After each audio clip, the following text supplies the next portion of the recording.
ito na siya mga paps.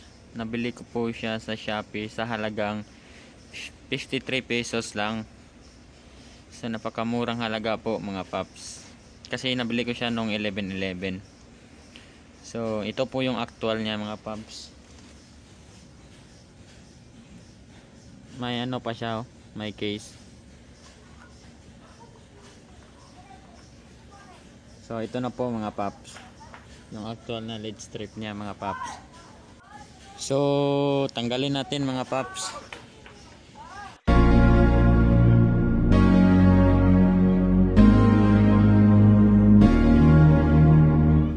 Ito na mga paps, kakahugot ko lang. So may 5 wire po siya mga paps. Black, yellow, green, white at saka red. So ipapakita ko po sa inyo mamaya yung mga label ng mga wiring niya mga paps. So baklasin muna natin yung mga paps, mga fairings at saka upuan. At para makita nyo rin yung laman, tara.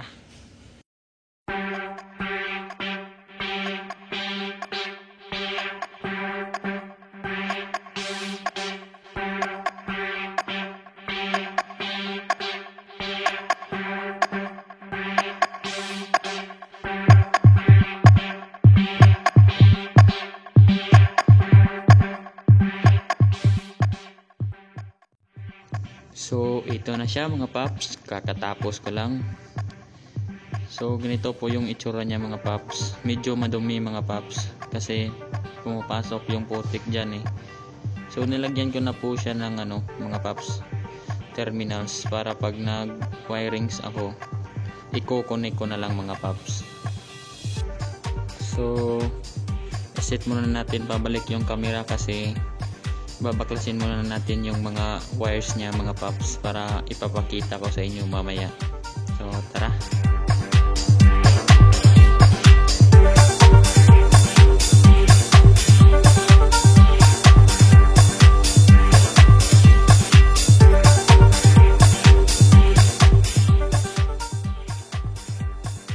Ayun mga paps, natapos na rin. So ito po yung actual na mga wires niya mga paps. Una sa lahat, kopyahin nyo muna itong mga label mga paps. Ito po yung mga label kanina. Yung nasa mga paps, nasa left side is yan yung mga label ng lead strip. Tapos yung nasa right side naman is yan yung wirings ng motor natin na kukonektahan ng mga lead strip mga paps. So ito mga paps, mga wirings ng lead strip natin. Tapos ito naman is mga wirings ng motor natin. Basta kopyahin nyo lang yung nasa nasa yellow pad. Yan po yung magsisilbing base at susundan po natin yung wirings niya. So ituturo ko muna sa inyo mga paps kung paano paano gamitin yung test light. So first na gagawin nyo po is maghahanap po kayo ng ground, body ground po. Kahit anong parte ng motor, basta baka lang at walang paint. So yan. Tapos i-on nyo yung ignition.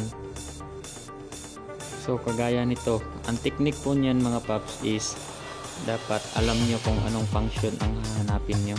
Katulad ng hinanap ko po yung source ng ng lead strip natin. Hinahanap po yung after ignition. Dapat kasi pag nag-on tayo, nag-on yung lead strip automatic. So hinahanap ko po yung source niya at nakita ko na po. So yan po yung after ignition niya. Kulay green na may stripe na red. So yan, umiilaw siya after ignition. So ang susunod nating hahanapin mga paps is yung right turn niya. So nakakabit na po sa yung right turn ko eh. So automatic na yan. Nakakabit na sa terminals ko. At advice ko po sa inyo mga paps, gumamit po kayo ng test light na yung may karayom, yung pwede nyo lang itusok yung mga para hindi na kayo magbalat sa wires, pwede nyo lang itusok sa wires yung test light. So ang susunod po nating hahanapin mga paps is yung pag nagbe-brake tayo is iilaw siya. So naka-on na yung ignition at itry nyo mag-brake ng mag-brake, tapos hanapin nyo yung wires. So sa aking terminal mga paps, nilagay ko siya dyan sa gitna.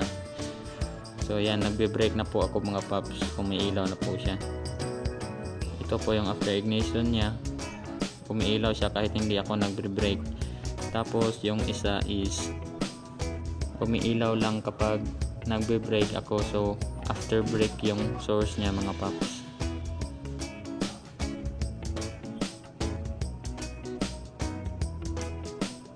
So babalatan lang muna natin yung mga paps, mga wirings, at pagpasensyahan nyo na mga paps, as of now nawala kasi yung ko wire splicer, so konting na lang muna.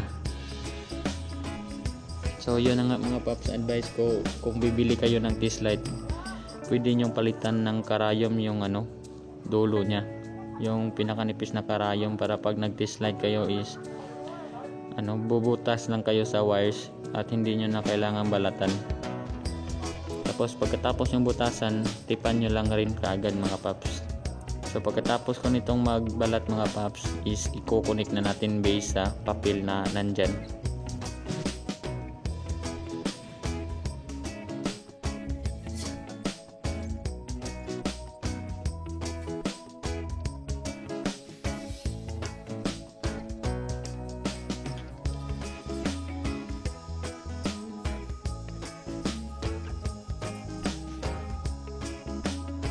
So itatry natin mga paps kung gagana ba.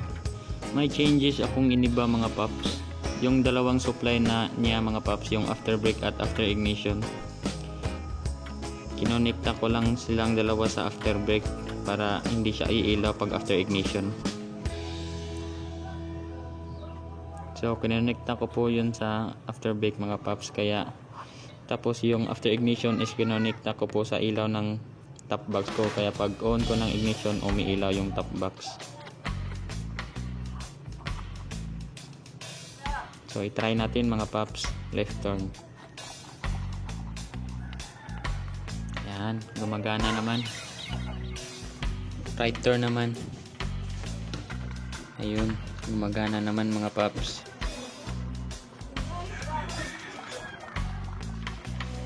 Brake nya, after brake yan.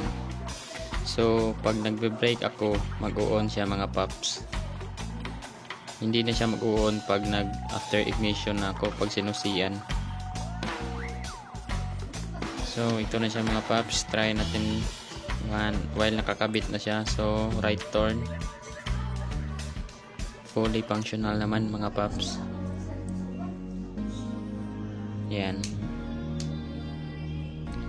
So i-try natin yung left turn.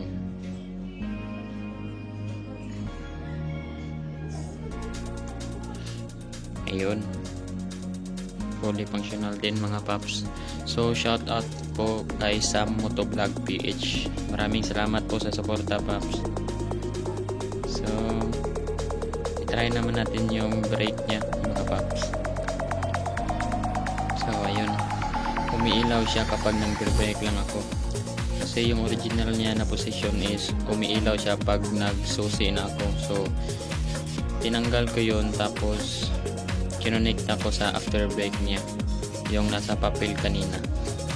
So maraming salamat po mga paps, sana ay mag-subscribe kayo sa akin.